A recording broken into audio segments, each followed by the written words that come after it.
Hello' everyone, আপোনালোক সকলোকে স্বাগতম জনাইছোঁ মোৰ এই নতুন ইউটিউব চেনেলটোলৈ। বন্ধুসকল, আমি আলোচনা কৰি আছোঁ আগন্তুক যে আমাৰ চিটেট হ'বলৈ গৈ আছে তাৰ কাৰণে অসমীয়া ভাষাৰ সহায় হোৱাকৈ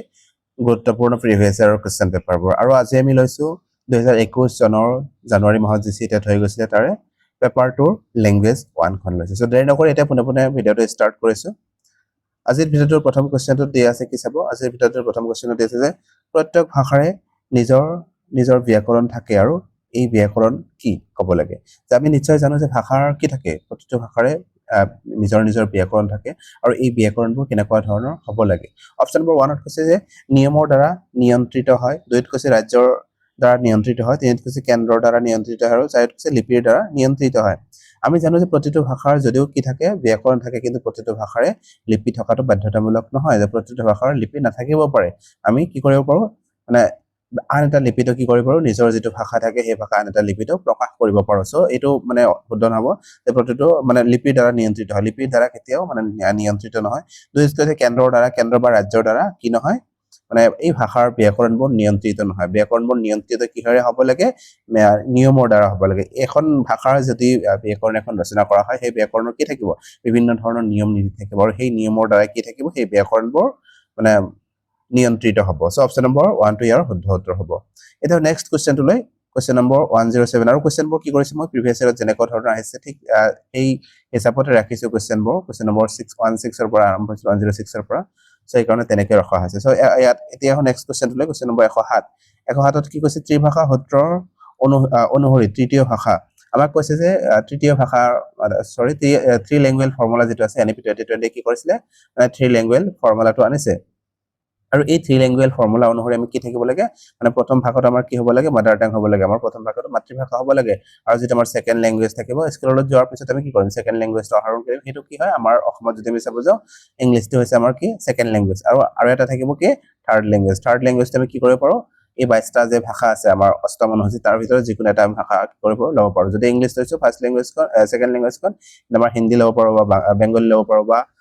আন যিবোৰ ভাষা আছে, উৰ্দু হ'ব পাৰে, মাৰাঠী হ'ব পাৰে, এই যিকোনো এটা ভাষা কি কৰিব পাৰোঁ, থাৰ্ড লেংগুৱেজ হিচাপে কৰিব পাৰোঁ। চ' আমি যদি চাব যে ইয়াত কৈছে যে তৃতীয় বা ত্ৰিভাষা সূত্ৰ অনুসৰি তৃতীয় ভাষা কি হ'ব লাগে, কেনেকুৱা ধৰণৰ হ'ব লাগে। ইয়াত চাব অপশ্যন নম্বৰ 1 কৈছে গোটেই দেশতে একেই হ'ব লাগিব, মানে তৃতীয় ভাষাটো গোটেই দেশত একেই হ'ব লাগিব। সেইটো কেতিয়াও শুদ্ধ নহ'ব। মানে তৃতীয় যিটো ভাষা থাকিব সেইটো মানে অঞ্চল ভেদে বেলেগ হ'ব পাৰে। মানে যদি অসমৰে যদি আমি চাব যাওঁ, বিভিন্ন স্কুলত কি থাকিব পাৰে, এইটো বেলেগ হ'ব পাৰে। চ' এইটো শুদ্ধ নহ'ব। কেৱল কৈছে যে কেৱল সংস্কৃত, মানে সংস্কৃতটো আমি ল'ব পাৰি, কিন্তু অকল সংস্কৃতে যে ল'ব লাগিব তেনেকুৱা ধৰণৰ কথা নাই। ইয়াত কৈছে হিন্দী কোৱা আৰু হিন্দী নোকোৱা ৰাজ্যবোৰৰ কাৰণে বেলেগ হ'ব। চ' আমি যদি চাব যাওঁ অপশ্যন নম্বৰ 3টো ইয়াৰ শুদ্ধ উত্তৰ হ'ব। কি হ'ব, মানে হিন্দী যিখিনি অঞ্চলত হিন্দী ভাষা কোৱা মানে মানুহ আছে বা হিন্দী ভাষী লোক আছে, আৰু হিন্দী ভাষী আন যিবোৰ অঞ্চল আছে, হিন্দী ভাষা নোকোৱা অঞ্চলবোৰ, সেইবোৰ কি হ'ব, বেলেগ হ'ব। যেনেকুৱা ধৰণৰ মই ক'লো, অসমৰ কথা ক'ব গ'লো, যদি প্ৰথম ভাষাটো যে মাতৃভাষা হয়, ছেকেণ্ড লেংগুৱেজটো ইংলিছ হ'ব পাৰে বা থাৰ্ড লেংগুৱেজটো হিন্দী হ'ব পাৰে, বা ছেকেণ্ড লেংগুৱেজটো কি হ'ব পাৰে, হিন্দী হ'ব পাৰে, বা থাৰ্ড লেংগুৱেজটো ইংলিছ হ'ব পাৰে। কিন্তু আমি যদি চাব যে অসমৰ ক্ষেত্ৰত ইংলিছটো লেংগুৱেজটো কি হয়, বাধ্যতামূলক হয়, সেইকাৰণে ছেকেণ্ড লেংগুৱেজ হিচাপে ইংলিছ মানে থাকিব। চ' আমি যদি চাব যে অপশ্যন নম্বৰ 3টো ইয়াৰ শুদ্ধ উত্তৰ হ'ব। এতিয়া নেক্সট কুৱেশ্যনটোলৈ, কুৱেশ্যন নম্বৰ 108। কুৱেশ্যন নম্বৰ 108ত কি কৈছে, চাব যে এগৰাকী শিক্ষকে শ্ৰেণীকোঠালৈ ছোৱালীক পঢ়োৱা, ছোৱালীক বচোৱা বুলি লিখা পোষ্টাৰ এখন আনি বেৰত লগাইছে আৰু ছাত্ৰ-ছাত্ৰীবোৰক সেইখন মনোযোগেৰে লক্ষ্য কৰি বিষয়টোৰ এটা সৰু দফা লিখিবলৈ কৈছে। ইয়াত কৈছে যে এজন শিক্ষক বা এগৰাকী শিক্ষয়িত্ৰীয়ে কি কৰিছে, শ্ৰেণীকোঠালৈ এটা পোষ্টাৰ আনিছে, আৰু এই পোষ্টাৰখনত কি লিখা আছে যে ছোৱালী বচাওক আৰু ছোৱালী কি কৰিব দিছে, পঢ়াওক, তেনেকুৱা ধৰণৰ কথাৰ মানে কি আছিলে, এইটো মোদীজীয়ে যিটো দিছিলে, বেটি কো বাচাও বেটি পঢ়াও। চ' সেই বাক্যটো কৈছে ইয়াত মানে আনিছে, আৰু এইটো কি আছে, এটা পোষ্টাৰত আছে, আৰু এনেকুৱা ধৰণৰ কি কৰিছে, আনি ৱালত লগাই দিছে বা বেৰত লগাই দি তাৰ বিষয়ে এটা দফা লিখিবলৈ কৈছে। মনোযোগেৰে ছাত্ৰ-ছাত্ৰীসকলক চাব দিছে আৰু চাই সেইটো টপিকৰ ওপৰত এটা দফা লিখিব দিছে। যে ভাষা শিক্ষকগৰাকীয়ে ব্যৱহাৰ কৰা এই পোষ্টাৰখন হৈছে, আৰু এই শিক্ষকগৰাকীয়ে যে পোষ্টাৰখন আনিলে, পোষ্টাৰখনক কেনেকুৱা ধৰণৰ সামগ্ৰীৰ ভিতৰত আমি ধৰিব পাৰোঁ। অপশ্যন নম্বৰ 1ত কৈছে বিশ্বাসযোগ্য সামগ্ৰী, 2ত কৈছে সংহত সামগ্ৰী, 3ত কৈছে বৈধ সামগ্ৰী, 4ত কৈছে পেলনীয়া সামগ্ৰী। আমি যদি চাব যে পেলনীয়া সামগ্ৰী নহয়, এইটো হ'বই নোৱাৰে। তাৰপিছত কৈছে বৈধ সামগ্ৰী, এইটোও নহ'ব, আৰু সংহত সামগ্ৰী এইটোও নহ'ব। আমি যদি চাব যে অপশ্যন নম্বৰ যিটো 1 আছে, বিশ্বাসযোগ্য সামগ্ৰী বা অথেণ্টিক মেটেৰিয়েলছ হ'ব ইয়াৰ শুদ্ধ উত্তৰ। এতিয়া নেক্সট কুৱেশ্যনটোলৈ, কুৱেশ্যন নম্বৰ 109। ইয়াত কি কৈছে চাব অনৰ্গলতা বা ফ্লুৱেন্সিৰ অৰ্থ হৈছে মানে অনৰ্গল মানে কি হয় এইটো অৰ্থ কি আমি ক'ব লাগে অপচন 1 কৈছে নিৰ্ভুলভাৱে লিখা অনৰ্গল মানে অকল নিৰ্ভুলভাৱে লিখাই বুজাবনে 2ত কৈছে যে ব্যাকৰণৰ নিয়মবোৰ ব্যাখ্যা কৰি ব্যৱহাৰ কৰা ব্যাকৰণৰ নিয়মবোৰ ব্যাখ্যা কৰি ব্যৱহাৰ কৰা এটোটো অনৰ্গলতাৰ ইয়াত মানে আহাই নাই তাৰপিছত কৈছে বাক্যবোৰ শুদ্ধকৈ উচ্চাৰণ কৰা মানে বাক্যখিনি শুদ্ধকৈ উচ্চাৰণ কৰিলে আমি যদি চাব যে নিৰ্ভুলভাৱে লিখা এটো অকল লিখাৰ ক্ষেত্ৰত জড়িত মানে বাক্যবোৰ শুদ্ধকৈ উচ্চাৰণ কৰা এটো কি হয় কোৱাৰ ক্ষেত্ৰত জড়িত কথনৰ ক্ষেত্ৰত জড়িত বা পঠনৰ ক্ষেত্ৰত জড়িত আমি ক'ব ইয়াত যদি 4 নম্বৰ অপচনটো চাও কি দি আছে যথোচিতভাৱে নিজৰ ভাৱ প্ৰকাশ কৰিব পৰাকৈ কোৱা পঢ়া আৰু লিখা ইয়াত তিনিওটাই ব্যৱহাৰ কৰা হৈছে যদি চাব যে সো এটোয়ে ইয়াৰ শুদ্ধ উত্তৰ হ'ব মানে কি ক'ব লাগিব অনৰ্গল হ'বলৈ হলে অকল আমি যদি পঢ়াৰ ক্ষেত্ৰত অনৰ্গল হও মানে যদি এই মানে অপচনটো 4 নম্বৰ অপচনটো নাথাকি মানে ইয়াত যিকোনো এটা থাকিলে হয় তেতিয়া আমি এটো মানে শুদ্ধ বুলি ক'ব পাৰিলে হয় মানে আমি চাব লাগিব ন ইয়াত কেনেকুৱা ধৰণৰ বাকি অপচনবোৰ আছে সেই হিচাপত আমি আটাইতকৈ যেটো বেছি এপ্ৰোপ্ৰিয়েট হেতু বাছি উলিয়াব লাগিব ন সেই কাৰণে ইয়াত তুমি চাব যাও ইয়াত পঢ়া লিখা আৰু মানে কোৱাৰ তিনিওটা ইয়াত জড়িত হৈ আছে এই কাৰণে এটোই বেষ্ট অপচন এটো ইয়াৰ শুদ্ধ উত্তৰ হ'ব এটা নেক্সট কোৱেশ্চনলৈ কোৱেশ্চন নম্বৰ কি দি আছে 110 বা 110 কি দিছে পঠনৰ ঊৰ্ধ্বমুখী বা বটন আপ পদ্ধতিৰ ক্ৰমটো বাছি উলিওৱা ইয়াত কৈছে যে বটম আপ এপ্ৰোচ মানে বটম আপ এপ্ৰোচ বা ঊৰ্ধ্বগামী পদ্ধতি কি হয় মনত ৰাখিব ঊৰ্ধ্বগামী পদ্ধতি হৈছে আমি কি কৰিম যেতিয়া একেবাৰে তলৰ পৰা মানে হৰুৰ পৰা যেতিয়া ডাঙৰলৈ গতি কৰিম ইয়াক আমি কি বুলি ক'ব পাৰো মানে বটম আপ এপ্ৰোচ বুলি ক'ব পাৰো মানে বটমৰ পৰা আপলৈ যোৱা আৰু যদি আৰু এটা আছিল কি মানে top down approach top down হলে কি হ'ব ওপৰৰ পৰা তললৈ যেটো পদ্ধতি আহিব মানে ডাঙৰৰ পৰা হৰুলৈ যেতিয়া আমি আহিম তাক আমি কি বুলি ক'ব পাৰো মানে টপ ডাউন এপ্ৰোচ বুলি ক'ব পাৰো সো ইয়াত মনত ৰাখিব বটম আপ হলে কি হ'ব একেবাৰে হৰুৰ পৰা মানে একেবাৰে ক্ষুদ্ৰ অংশটোৰ পৰা ডাঙৰ অংশটোলৈ যোৱা সো আমাক এটোই হদিছে যে ইয়াতে কি কৈছে যে পঠনৰ ঊৰ্ধ্বগামী পদ্ধতিৰ ক্ৰমটো বাছি উলিয়াব দিছে ইয়াত মানে কৈছে ধ্বনি অক্ষৰ বাক্য শব্দ আৰু আখৰ বা বৰ্ণ ইয়াত যদি আমি চাব যে আটাইতকৈ ক্ষুদ্ৰতম গোট কোনটো হ'ব মানে কিহৰ ক্ষেত্ৰত ইয়াত যদি চাব যে একেবাৰে ক্ষুদ্ৰতম হ'ব অপচন নম্বৰ মানে এ যেটো দিয়া আছে ধ্বনি ধ্বনি এইকেটাৰ ভিতৰত আটাইতকৈ সৰু হয় আৰু ধ্বনিৰ পিছত আমাৰ কি আহিব বৰ্ণ বা আখৰ ধ্বনিৰ পিছত বৰ্ণ বা আখৰ মানে কি হয় আখৰবোৰৰ মাজত কেইবাটাও ধ্বনি থাকিব পাৰে যেনেকুৱা ধৰণৰ আমি যদি ক'ব যাও এই কিটো যে আছে তালিবা খ বৰ্ণটো যে আছে অসমীয়া ভাষাৰ এই বৰ্ণটোৰ মাজত কেইবাটাও মানে ধ্বনি লুকাই আছে যেনেকুৱা ধৰণৰ ইয়াত মানে আমি ক'ব পাৰো মূৰ্ধন্য খ দন্ত্য খ আৰু এই হ এইবোৰ ধ্বনি কি কৰিছে এই ধ্বনিখিনি এই তালিবা খ যেটো বৰ্ণ আছে এই বৰ্ণটোৰ মাজতে সোমাই আছে আমি তেনেকুৱা ধৰণৰ ক'ব পাৰো যে কি এতে প্ৰথমে একেবাৰে ধ্বনিটো থাকিব তাৰ পিছতে কি থাকিব বৰ্ণ বা আখৰ থাকিব আৰু তাৰ পিছত কি থাকিব অক্ষৰ মানে নিশ্চয় গম পাইছে আখৰ কি যে আছে শব্দ যে আছে শব্দৰ একেবাৰে যিকোনো এটা শব্দ হ'ব পাৰে সাপোজ ক্ৰমটো যে দি আছে বা বাছি যে দি আছে এই এটা শব্দ আছে এই শব্দটোক আমি ভাঙি এনেকুৱা ধৰণৰ ভাঙিব পাৰো ক্ষুদ্ৰ যেটো গোট আছে বা আৰু সি দুটা আছে ন দুটা মানে কি আছে ইয়াতে মানে আমি ক'ব পাৰো সিলেবল আছে ন এই সিলেবলটোক আমি অক্ষৰ বুলি ক'ব পাৰো সো ইয়াত মনত ৰাখিব প্ৰথমে আমি 1 নম্বৰত কি পালো মানে ধ্বনি 1 নম্বৰত আহিব তাৰ পিছত 2 নম্বৰত কি আহিব আখৰ এটো 2 নম্বৰত আহিব 3 নম্বৰত আহিব কি অক্ষৰ তাৰ পিছত আহিব 4 নম্বৰত মানে শব্দ আৰু তাৰ 5 নম্বৰত আমি কি পাম বাক্য সো এটো আছিল কি ঊৰ্ধ্বমুখী পদ্ধতিৰ ক্ৰম সো আমি যদি চাব যাও তেনেকুৱা ধৰণৰ ক'ত আছে এটো প্ৰথমে আহিব এটো সবতে দি আছে ন তো এটো আমি এলিমিনেট কৰিব পাৰো তাৰ পিছত এৰ পিছত কি আহিব ই আহিব সো এ পালো তাৰ পিছত এই 3 নম্বৰ যেটো অপচন আছে এটো ইয়াৰ শুদ্ধ উত্তৰ হ'ব আৰু যদি আমি চাব যাও ঊৰ্ধ্বগামী পদ্ধতিৰ কথা যেটো মই কলো অধগামী পদ্ধতিৰ কথা যেটো কলো মানে টপ ডাউন এপ্ৰোচৰ কথা কলো টপ ডাউন এপ্ৰোচ হলে কি হ'ব ইয়াৰ সম্পূৰ্ণ উল্টা হ'ব আটাইতকৈ ডাঙৰ যেটো আছিল সো আমি যদি চাব যাও প্ৰথমে টপ ডাউনৰ ক্ষেত্ৰত কি আহিব প্ৰথমে বাক্য আহিব বাক্যৰ পিছত কি আহিব শব্দ আহিব শব্দৰ পিছত কি আহিব আমি পালো অক্ষৰ আহিব মানে আৰু অক্ষৰৰ পিছত আখৰ বা বৰ্ণ আৰু হেকত আমি কি পাম ধ্বনি এটো হ'ব আমাৰ কি মানে টপ ডাউন পদ্ধতি সো মনত ৰাখিব বটম আপ এপ্ৰোচ আৰু টপ ডাউন এপ্ৰোচ দুটাই এটা নেক্সট কোৱেশ্চনটো লৈ কোৱেশ্চন নম্বৰ 111ত কি কৈছে চাব যে ভাষা আহৰণৰ সামাজিক আদান প্ৰদানৰ সূত্ৰৰ ভিত্তিত কৰা উক্তিটো হৈছে মানে ভাষা যে আমি আদান প্ৰদান কৰিব লাগে সেই হিচাপে তলৰ যে চাৰিটা অপচন আছে তাৰ ভিতৰত কোনটো শুদ্ধ উত্তৰ হ'ব অপচনবোৰ অন্তত কৈছে সামান্য বেছি স্তৰৰ জটিলতা বা বোধগম্য ইনপুটৰ সৈতে শিক্ষকৰ পৰিচয় কৰোৱাৰ প্ৰয়োজনীয় তাৰপিছত কৈছে পাঠ্য তালিকাৰ বহিৰ্ভূত বা অতিৰিক্ত ভাষাত গুৰুত্ব দিলে ভাষা শিকিব পৰা যায় তেনেকৈ কৈছে শিকাৰুৱে অনুকৰণ আৰু ব্যৱহাৰৰ অতিৰিক্ত ব্যৱহাৰৰ দ্বাৰা সুদৃঢ়কৰণৰ সুযোগ পালে ভাষা শিকিব পাৰে চাৰিত কৈছে আনৰ সৈতে অৰ্থ উদ্ধাৰৰ আলোচনাৰ সুবিধা পালে ভাষা শিকাৰে ভাষা শিকিব পাৰে আমি যদি চাব যে ইয়াত কি কৈছিলে আমাৰ মেইন কিৱৰ্ডটো কি আছিলে ভাষাৰ আদান প্ৰদানৰ সূত্ৰৰ কথা কৈছিলে আদান প্ৰদান মানে কি আমি এজনে আন এজনৰ লগত যেতিয়া বাৰ্তালাপ কৰিম বা আমাৰ মনৰ ভাৱ প্ৰকাশ কৰিম বা এজনে আন এজনৰ আগত যোগাযোগ কৰিম ইয়াকে আমি আদান প্ৰদান কৰিব পাৰো বুলি ক'ব পাৰো ন এই বাকী অপচনবোৰ যদি চাও ইয়াত আদান প্ৰদানৰ যিটো কি আছিলে এইটো হোৱা নাই এইটো ষ্টেফেন ক্লেচনৰ যিটো বোধগম্য স্তৰ আছিলে I+1ৰ কথা কৈছে ইয়াতে মানে I+1ৰ কথা কৈছে কিন্তু এইটো মানে যদি আমি চাব যে অপচনবোৰ যদিও কি হয় পজিটিভ হয় কিন্তু এইটো কোৱেশ্চনৰ ক্ষেত্ৰত কোনটো উত্তৰ শুদ্ধ হ'ব সেইটো আমি চাব লাগিব ন আমি যদি চাব যে অপচন যিটো 4 দিয়া আছে যে আনৰ সৈতে অৰ্থ উদ্ধাৰৰ আলোচনাৰ সুবিধা পালে ভাষা শিকাৰে ভাষা শিকিব পাৰে সো এইটো ইয়াৰ শুদ্ধ উত্তৰ হ'ব ইয়াতে আদান প্ৰদানৰ কথা জড়িত হৈ আছে আৰু বাকি যিবোৰ অপচন আছে ইয়াত আদান প্ৰদানৰ কথা জড়িত হৈ থকা নাই সো অপচন নম্বৰ 4 টো ইয়াৰ শুদ্ধ উত্তৰ হ'ব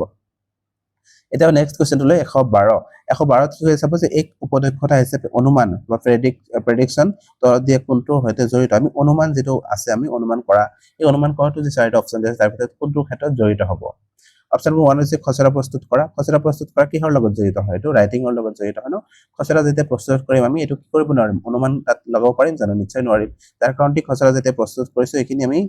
মানে ড্ৰাফটিং যেতিয়া কৰিছে লিখাৰ এটা মানে মাইন্ডত বিভিন্ন ধৰণৰ চিন্তা আহিছে এই চিন্তাখিনি আমি খচৰা হিচাপত প্ৰকাশ কৰিছো আমি তাত চিন্তা মানে কি কৰিব নোৱাৰো প্ৰেডিকচন কৰিব নোৱাৰো তাত যিখিনি মানে টু দা পইণ্ট বস্তু আছে এইখিনি তাত মানে লিখিব লাগিব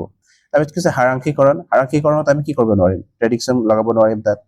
তাৰপিছত কৈছে টোকা তৈয়াৰ কৰা আমি কি কৰিব লাগিব মানে কিবা এটা বস্তু চাইছো মই তাৰ পৰা টোকা এটা গ্ৰহণ কৰিছো আমি যদি চাব যে অপচন নম্বৰ যেটো 4 দি আছে পঠন ইয়াৰ ক্ষেত্ৰত আমি কি কৰিব পাৰো প্ৰেডিকচন লগাব পাৰো যে মই কিবা এটা পঢ়ি গৈ আছো মানে কিবা এটা পঢ়ি যাই মানে গৈ থাকতে মানে সেই এটা বস্তু বুজি পোৱা নাই এটা শব্দ বুজি পোৱা নাই সেই শব্দটোৰ অৰ্থ আমি সেই বাক্যটোৰ সন্দৰ্ভ অনুসৰি অনুমান কৰিব পাৰো বা এটা পাঠত বিভিন্ন ধৰণৰ ছবি দিয়া থাকিব পাৰে আৰু সেই ছবিৰ পৰা আমি কি কৰিব পাৰো পাঠ কেনেকুৱা ধৰণৰ মানে বস্তু আছে সেইখিনি আমি অনুমান লগাব পাৰো আমি যদি চাব যে পঠনৰ ক্ষেত্ৰত এটো মানে জড়িত হৈ আছে অপচন নম্বৰ 4 টো ইয়াৰ শুদ্ধ উত্তৰ হ'ব এটা নেক্সট কোৱেশ্চনটো লৈ 113 কি কৈছে চাব শিক্ষাৰ্থীয়ে যেতিয়া ভাল চাকৰি পোৱাৰ উদ্দেশ্যে ভাষা এটা শিকে তেতিয়া ভাষাটো মানে শিকাৰ প্ৰেৰণাটো হৈছে ইয়াত ক'ব লাগে মটিভেশনৰ কথা কৈছে ইয়াতে যে আমি যেতিয়া মানে ভাষা এটা শিকো মানে বিভিন্ন উদ্দেশ্যৰে মানে ভাষা এটা যেতিয়া শিকা হয় বা চাকৰিৰ কাৰণে ভাষা শিকিছো বা কি কৰিছো সাপোজ সিটেট পঢ়িব লাগে মানে বহুতে কি কৰে মানে কি আছিলে যে সাপোজ কিছুমানে অসমীয়া ভাষাটো জানে বা ইংৰাজী ভাষাটো যদিও জানে ইমান মানে ভালকে নাজানে বা হিন্দী ভাষাটো বা বেংগলী ভাষাটো যে আছে এইবোৰ ইমান ভালকে নাজানে তথাপি কি কৰিছে ফাৰ্স্ট ল্যাঙ্গুৱেজ হিচাপে যদি অসমীয়াটো ৰাখিছে ফাৰ্স্ট ল্যাঙ্গুৱেজ হিচাপে আৰু সেকেন্ড ল্যাঙ্গুৱেজ হিচাপে কি কৰিছে হিন্দী বা ইংৰাজী বা বেংগলী তেনেকুৱা ধৰণৰ ভাষা লৈছে সো সেই ভাষাটো আমি এতিয়া পঢ়িছো বেছিকৈ পঢ়িছো আৰু হেতু পঢ়াৰ উদ্দেশ্য কি আমি সিটেটত এটা ভাল ৰিজাল্ট কৰিব লাগে তেনেকুৱা ধৰণৰ উদ্দেশ্য আগত লৈ কি কৰিছো এই যিবোৰ মানে ভাষা সেকেন্ড পেপাৰ মানে খঞ্জা আছে এখন আমি পঢ়ি গৈছো না এতিয়া ভালকে পঢ়িছো আৰু সো ইয়াত যদি সাপোজ এই তেনেকুৱা ধৰণৰ মোটিভেশন আমি কেনেকুৱা ধৰণৰ মোটিভেশনৰ ভিতৰত ধৰিব পাৰো আমি মোটিভেশন নিশ্চয় পাইছো এটা হৈছে কি ইন্ট্ৰিনসিক মোটিভেশন আৰু এটা হৈছে কি এক্সট্ৰিনসিক মোটিভেশন আমি যদি চাব যে ইয়াত কি কৰাছে ইন্ট্ৰিনসিক মোটিভেশন হলে কি হ'ব লাগিব মানে আমি আনন্দৰ কাৰণে পঢ়িব পাৰো বা আমাৰ মানে জ্ঞানৰ কাৰণে যেতিয়া আমি পাঠ এটা পঢ়িম বা জানিবৰ কাৰণে যেতিয়া এটা পাঠ পঢ়িম ইয়াক আমি কি বুলি ক'ব পাৰো ইন্ট্ৰিনসিক মোটিভেশন যে আমাৰ জ্ঞানৰ পৰিসৰ বৃদ্ধি কৰিব লাগে তেতিয়া আমি ইন্ট্ৰিনসিক মোটিভেশনৰ জৰিয়তে পঢ়ো আৰু এক্সট্ৰিনসিক মোটিভেশন কি আমি যেতিয়া বাহিৰা কিবা এটা ৰিৱাৰ্ড বা পানিশমেন্ট তেনেকুৱা ধৰণৰ বস্তুৰ কাৰণে পঢ়ো যেনেকুৱা ধৰণৰ ইয়াত কোৱা হৈছে যে চাকৰি পোৱাৰ উদ্দেশ্যে যেতিয়া কোনো এটা ভাষা শিকা হৈছে ইয়াক আমি কি বুলি ক'ব পাৰো ইন্ট্ৰিনসিক মোটিভেশন বুলি ক'ব পাৰো সো ইয়াত যে অপচন নম্বৰ 1 কৈছে যে অন্তৰ্নিহিত বা আস্তৰিক মোটিভেশন ইন্ট্ৰিনসিক মোটিভেশন এটো নহব ইয়াত যদি চাব যে এক্সট্ৰিনসিক মোটিভেশন যেটো আছে অপচন নম্বৰ 2 ইয়াৰ শুদ্ধ উত্তৰ হ'ব চাকৰি কেন্দ্ৰিক শিকন মানে হেতু নহব তাৰপিছত কৈছে অহংকাৰ কেন্দ্ৰিক এইবোৰ নহয় অপচন নম্বৰ 2 ইয়াৰ শুদ্ধ উত্তৰ হ'ব এটা নেক্সট কোৱেশ্চনটো লৈ 114 ত কি কৈছে চাব যে ভাষাৰ শ্ৰেণী কোঠা এটা ছাত্ৰ-ছাত্ৰীক তলত দিয়া কোনটোৰ সুবিধা দিয়াটো আটাইতকৈ গুৰুত্বপূৰ্ণ আমি কি কৰিব লাগে ভাষাৰ মানে এটা শ্ৰেণী কোঠাত ছাত্ৰ-ছাত্ৰীসকলক কোনটো আটাইতকৈ বেছি সুবিধা কৰি দিলে ছাত্ৰ-ছাত্ৰীসকলে ভাষা এটা জলদি শিকিব পাৰিব বা বহুত খৰতকীয়াকৈ ভাষা এটা শিকিব পাৰিব হেতু আমি ক'ব লাগে অপচন নম্বৰ 1 কৈছে মূল্যায়ন কৰা আমি মূল্যায়ন কেতিয়া কৰো যেতিয়া তেওঁলোকে ভাষা এটা মানে শিকিছে শিকাৰ পিছত কিবা কিবি এটা শিকিছে আৰু মানে সেইখিনি যেতিয়া আমি পৰীক্ষা কৰি চাম মানে কোৱেশ্চন যেতিয়া হদিম বা ভাষাৰ কিবা এটা হদিম তেতিয়া কি কম তেতিয়াহে আমি মূল্যায়ন কৰিব পাৰিম সেইটো প্ৰথম ষ্টেপ নহব ন সুবিধা কৰি দিয়াৰ কথা কৈছে সো আমি মূল্যায়নটো পিছতে কৰো সেইটো শুদ্ধ নহব দুইত কৈছে অনুকৰণ কৰাৰ সুবিধা কৰি দিলে অনুকৰণ যোগেতে আমি যেতিয়া ভাষা শিকিম এটো মানে বিহেভিয়ৰিষ্টসকলৰ কথা কিন্তু আজিকালি যেটো ভাষা শিকাৰ পদ্ধতি ইয়াক আমি অনুকৰণৰ যোগেদি ভাষা শিকাটোক আমি ভাল বুলি কেতিয়াও কোৱা নাই আজিকালি যুগত কি কৰা হয় যে কনস্ট্ৰাকটিভিষ্ট যেটো থিওৰি আছে এই থিওৰি মানে নিজে নিৰ্মাণ কৰি কিবা এটা বস্তু মানে ভাষা এটা শিকি আছে কিন্তু নিজে কি কৰিব হেতু কিছুমান শব্দ শিকিছে হেতু শব্দৰ জৰিয়তে নিজে নিৰ্মাণ কৰিব অনুকৰণ কৰিব ঠিকে মানে শুনিব ঠিকে কিন্তু অকল অনুকৰণ কৰি ভাষা এটা শিকাৰ ক্ষেত্ৰত আজিকালি এটো ভাল পদ্ধতি বুলি ভাবা নহয় তাৰপিছত কৈছে ভাৱৰ আদান প্ৰদান কৰা। আমি যদি চাব যাওঁ অপশ্যন নম্বৰ 3 টোৱে একেবাৰে শুদ্ধ উত্তৰ হ'ব। ভাষা এটা শিকি থাকোঁতে আমি ভাৱৰ আদান প্ৰদান কৰিব দিব লাগিব। এজনে আন এজনৰ লগত যেতিয়া ভাৱৰ আদান প্ৰদান কৰিব বা কথা পাতি থাকিব, ভাৱৰ আদান প্ৰদান মানে কি, কথা পাতি থাকিব লাগিব ন। যেতিয়ালৈকে আমি কথা পাতি নাথাকো, বাস্তৱৰ সৈতে যেতিয়া আমি জড়িত হৈ নাথাকো, কেতিয়াও আমি ভাষা এটা শিকিব নোৱাৰিম। চাপ'জ মই কি কৰিছো, মই অসমীয়া ভাষী মানে ষ্টুডেণ্ট আছো, চাপ'জ মোৰ কথাই কৈছো, মই যদি মানে কি কৰো, ইংৰাজী ভাষা এটা শিকি আছো, ইংৰাজী ভাষাটো আমি যেতিয়া শিকিছো, স্কুলত শিকিছো, চাপ'জ মোৰ কথাই কৈছো, স্কুলত যেতিয়া শিকিছো তেতিয়া কি কৰিছো, আমি এই ভাষাটোত ইমান কথা পতা নাই, আমি অসমীয়া ভাষাটোতে কথা পাতি আছিলো ন। চ' সেইকাৰণে আমাৰ যিটো মানে ইংৰাজী ভাষাটো আছে, ইমান আমি অনৰ্গল হোৱা নাই সেই ভাষাটোৰ ক্ষেত্ৰত। আমি অসমীয়া ভাষাটোত যিমান মানে ভালকে আমাৰ মনৰ ভাৱখিনি প্ৰকাশ কৰিব পাৰিম, ইংৰাজী ভাষাটো যদিও শিকিছো সেইটোত আমি ইমান মানে ভালকে ক'ব নোৱাৰিম। চ' সেইটোৱে মানে আমি ইয়াত ক'ব পাৰো যে ইয়াত আমাক তেনেকুৱা ধৰণৰ সুবিধা কৰি দিয়া হোৱা নাছিলে যে ইংৰাজীতে কথা পাতিব লাগিব। তেনেকুৱা ধৰণৰ যদি এটা পৰিৱেশ পালো হয়, আমিও কি কৰিব পাৰিলো হয়, অসমীয়াৰ নিচিনাকৈ ইংৰাজীটো অনৰ্গলভাৱে আমি নিজৰ মনৰ ভাৱ প্ৰকাশ কৰিব পাৰিলো হয়। চ' সেইটোৱে কৈছে ইয়াতে যে কেনেকুৱা ধৰণৰ সুবিধা কৰি দিব লাগিব, চাপ'জ যিটো ভাষা শিকি আছে সেই ভাষাটোত আদান প্ৰদান কৰিব দিব লাগিব বা ভাৱ বিনিময় কৰিব দিব লাগিব, তেতিয়াহে ভাষাটো বহুত ভালকে শিকিব পাৰিব। মানে যিটো ফাৰ্ষ্ট লেংগুৱেজ যিটো শিকিছে ঠিক তেনেকুৱা ধৰণৰে শিকিব পাৰিব। চ' অপশ্যন নম্বৰ যদি আমি চাব যাওঁ 3 টো ইয়াৰ শুদ্ধ উত্তৰ হ'ব। এতিয়া নেক্সট কুৱেশ্যনটোলৈ, কুৱেশ্যন নম্বৰ 115 কি কৈছে চাব, যে ভাষাৰ সমাৱেশী বা সামগ্ৰিক শ্ৰেণীকোঠাত ইনক্লুচিভ ক্লাছৰুম এটাত পঢ়ুৱাওঁতে শিক্ষকগৰাকী কি কৰা উচিত। মানে ইনক্লুচিভ ক্লাছৰুমৰ কথা কৈছে, সামগ্ৰিক মানে শ্ৰেণীকোঠাৰ কথা কৈছে। সামগ্ৰিক শ্ৰেণীকোঠাত এজন ভাষাৰ শিক্ষক হিচাপে বা পঢ়াওঁতে শিক্ষকগৰাকী কি কৰা উচিত, কেনেকুৱা ধৰণৰ শিকাব লাগিব, তেতিয়াহে ভাষাটো কি কৰিব পাৰিব বা এই শ্ৰেণীকোঠাটো মানে সফল হ'ব। অপশ্যন নম্বৰ 1 কৈছে মেধাৱী ছাত্ৰ ছাত্ৰীবোৰক দুৰ্বল ছাত্ৰ ছাত্ৰীবোৰক সহায় কৰিবলৈ কোৱা উচিত। মানে ইয়াত যিখিনি শ্ৰেণীকোঠাটোত যিখিনি মেধাৱী ছাত্ৰ আছে, মানে তেনেকুৱা ধৰণৰ ভাল ষ্টুডেণ্ট আছে, সেই ভাল ষ্টুডেণ্টখিনিক আমি কি কৰিব দিব পাৰো, যিখিনি দুৰ্বল ষ্টুডেণ্ট আছে সেইখিনি ষ্টুডেণ্টক শিকাব দিব পাৰো। চ' তেতিয়া শিক্ষকজনে কি কৰিব, যদি ভাল ষ্টুডেণ্টখিনিক মানে দুৰ্বল ষ্টুডেণ্টখিনিক শিকাব দিয়ে, শিক্ষকজনৰ ইয়াত কি কাম থাকিব, সেইটো শুদ্ধ নহ'ব। শিক্ষকে কাম কৰিব লাগিব ন ইয়াৰ ওপৰত। ছাত্ৰ এজনে আন এজনক তেনেকুৱা ধৰণৰ আমি দিব পাৰো কেতিয়াবা কেতিয়াবা, কিন্তু সেইটোৱে যে আমি কৰিম তেনেকুৱা ধৰণৰ ক'লে এইটো মানে কেতিয়াও শুদ্ধ নহ'ব। 2ত কৈছে শিকনৰ বিভিন্ন কৌশল ব্যৱহাৰ কৰি ছাত্ৰ ছাত্ৰীবোৰক সহায় কৰা উচিত। আমি যদি চাব যে এইটো শুদ্ধ হৈছে, কি হৈছে ইয়াতে শিকনৰ বিভিন্ন কৌশল আছে, সেই কৌশলবোৰ আমি কি কৰিব পাৰো, ব্যৱহাৰ কৰিব পাৰো, অৱলম্বন কৰিব পাৰো, কৰি ছাত্ৰ ছাত্ৰীসকলক সহায় কৰিব লাগিব। যিখিনি দুৰ্বল ষ্টুডেণ্ট আছে বা যিখিনি ভাল ষ্টুডেণ্ট আছে, আমি কি কৰিব পাৰো, ডিফাৰেঞ্চিয়েট মানে ইনষ্ট্ৰাকশ্যন তেওঁলোকক দিব পাৰো, দি তেওঁলোকক শিকাব পাৰো, ভালকৈ মানে শিকাব পাৰো। চ' অপশ্যন নম্বৰ 2 শুদ্ধ হ'ব। 3 কৈছে বিভিন্ন ছাত্ৰ ছাত্ৰীবোৰৰ কাৰণে অধ্যক্ষৰ বিশেষ শিক্ষাৰ ব্যৱস্থা কৰিবলৈ অনুৰোধ কৰা উচিত। যিখিনি দুৰ্বল ষ্টুডেণ্ট আছে সেইখিনিৰ কাৰণে বেলেগকে শিক্ষাৰ ব্যৱস্থা কৰা উচিত। তাৰপিছত কৈছে ছাত্ৰ ছাত্ৰীবোৰক যাতে শান্তশিষ্টকৈ বিদ্যালয়ৰ 6 ঘণ্টা কটাব পাৰে নিশ্চিত কৰা উচিত, সেইটো শুদ্ধ নহ'ব। চ' আমি যদি চাব যাওঁ অপশ্যন নম্বৰ 2 টো ইয়াৰ মানে এপ্ৰপ্ৰিয়েট এনচাৰ হ'ব। এতিয়া নেক্সট কুৱেশ্যনটোলৈ 116 কি কৈছে যে ভাষা সক্ষমতা বা কুশলতাৰ কাৰণে তলত উল্লেখ কৰা কোনটো আটাইতকৈ গুৰুত্বপূৰ্ণ। ইয়াত কৈছে যে ভাষাৰ সক্ষমতা, মানে ভাষা আমি যেতিয়া শিকো, ভালকে শিকো বা সক্ষমভাৱে শিকো বা অসক্ষমভাৱে শিকো, সেইটোৱে কৈছে যে সক্ষমতা আৰু কুশলতাৰ কাৰণে তলৰ উল্লেখ কৰা কোনটো আটাইতকৈ গুৰুত্বপূৰ্ণ, সেইটো সুধিছে আমাক ন। অপশ্যন নম্বৰ 1 কৈছে শুদ্ধ উচ্চাৰণৰ সৈতে পঢ়া। আমি যেতিয়া ভাষা এটা শিকি আছো কি কৰিব লাগিব, আমি শুদ্ধ উচ্চাৰণৰ সৈতে ভাষাটো পঢ়িব লাগিব। এইটো শুদ্ধই হয়, কিন্তু অকল মানে আমি চাম বাকী অপশ্যনবোৰ কেনেকুৱা ধৰণৰ আছে। 2ত কৈছে যে পাঠ্যপুথিৰ পাঠবোৰৰ শেষত দিয়া পাঠ অনুশীলনবোৰ কৰা। আমি পাঠ্যপুথিৰ শেষত থকা যিখিনি পাঠ দিয়ে সেইখিনি অনুশীলন কৰি মানে সক্ষমতা আৰু কুশলতা বুলি ক'ব নোৱাৰো। 3ত কৈছে সঠিক আৰু অনৰ্গলতা বৃদ্ধি কৰা। 4ত কৈছে কম দামী অথবা বিনামূলীয়া শিক্ষণ সামগ্ৰী ব্যৱহাৰ কৰা। চ' শিক্ষণ সামগ্ৰী আমি ব্যৱহাৰ কৰিব লাগিব বা শুদ্ধ উচ্চাৰণো কৰিব লাগিব। কিন্তু আমি যদি চাব যাওঁ অপশ্যন নম্বৰ যিটো 3 দি আছে,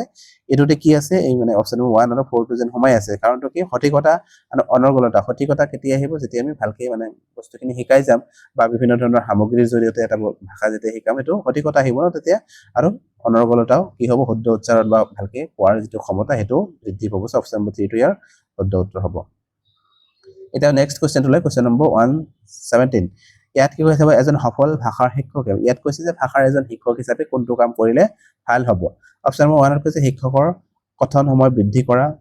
মানে ভাষা আমি যেতিয়া ষ্টুডেণ্টসকলক শিকাই আছো, শিকাই থাকোঁতে কি কৰিব লাগিব, তেওঁলোকৰ কথা কোৱাৰ যিটো দক্ষতা আছে বা কথা কোৱাৰ সময় আমি বৃদ্ধি কৰিব লাগিব। যদি আমি কিবা এটা ভাষা শিকাই আছো, চাপ'জ ইংৰাজী শিকাই আছো, ইংৰাজী শিকাই থাকোঁতে কি কৰিম, ইংৰাজী ভাষাতে তেওঁলোকক যেতিয়া কথা পাতিব দিম বা সেইখিনি সময় যেতিয়া বৃদ্ধি কৰিম। চাপ'জ মই কি কৰিছিলো, আগতে মই বেছিকে পঢ়াই আছিলো, পঢ়াৰ ক্ষেত্ৰত গুৰুত্ব দিছিলো, ছাত্ৰ ছাত্ৰীক মানে জড়িত কৰা নাছিলো। যদি আমি তেনেকুৱাকে কৰি থাকো, কি কৰো, সেই ভাষাটো ভালকে শিকাব নোৱাৰিম নিশ্চয়, বা সেইটো ছাত্ৰ ছাত্ৰীসকলে শিকিবও নোৱাৰিব ইমান জল্দি। কিন্তু আমি যদি কি কৰো, তেওঁলোকক কথা কোৱাৰ সময় যদি আমি বৃদ্ধি কৰি তেওঁলোকক কথা পাতিব দিওঁ এজন আন এজনৰ লগত ইংৰাজীতে, তেতিয়া কি হ'ব, ইংৰাজী ভাষাটো তেওঁ কি কৰিব পাৰিব, ভালকে মানে শিকিব পাৰিব বা জল্দি জল্দি তেওঁ শিকিব পাৰিব সো আমি যদি চাব অপচন 1 টো শুদ্ধই হৈছে দুইত কৈছে শিক্ষাৰ্থীৰ পঠনৰ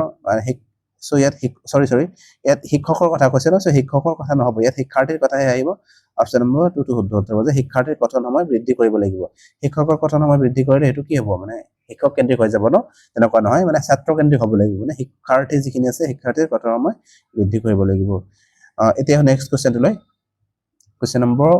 118 ইয়াত কৈছে যে অক্ষৰ ছপা সমৃদ্ধ পৰিৱেশ দেশ আৰু দেশৰ অবিচ্ছেদ্য অংগ ইয়াত কৈছে যে আমি যে ছপা সমৃদ্ধ পৰিৱেশ আছে বা অক্ষৰবোৰ যে আছে আখৰবোৰ যে আছে সেইখিনি আমি কেনেকুৱা কাৰ কাৰণে ব্যৱহাৰ কৰিব পাৰো কাৰ অবিচ্ছেদ্য অংগ বুলি কৈছে ইয়াত কৈছে বিদ্যালয় আৰু শ্ৰেণীকোঠা ইয়াত চাব আপোনালোকে বিদ্যালয় আৰু শ্ৰেণীকোঠা কি বিদ্যালয়ত আমি ছপা সমৃদ্ধ পৰিৱেশ ব্যৱহাৰ কৰো আৰু শ্ৰেণীকোঠাটো ব্যৱহাৰ কৰো কিন্তু আমি যদি চাব যে সেইখিনি ইয়াত অকল সেইখিনিৰ কাৰণে অবিচ্ছেদ্য অংগ হয় জানো দুইত কৈছে যে সাক্ষৰতা আৰু ভাষা ইয়াত সাক্ষৰতা আৰু ভাষাৰ কাৰণে কৰিছো